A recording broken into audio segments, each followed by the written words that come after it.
Over 81% or equivalent to more than 155,000 jeepney units have been consolidated. Department of Transportation Undersecretary Andy Ortega stressed that private employees' benefits such as SSS, PhilHealth, and Pag-ibig are also available to public PUV operators. He added that drivers and their passengers will both benefit from a more orderly and comfortable ride.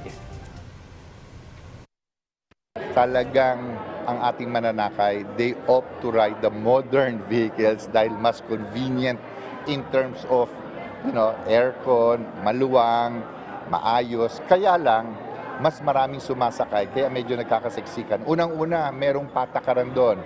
Bawal po ang sobrang siksikan, so wag po natin gawin yon. But it also shows that we have to push mas mabilis na gagawin natin na maging modern na yung lahat ng public utility vehicles para makinabang yung lahat at hindi na tayo magsisiksikan, maging tama po yung numero sa bawat sasakyan.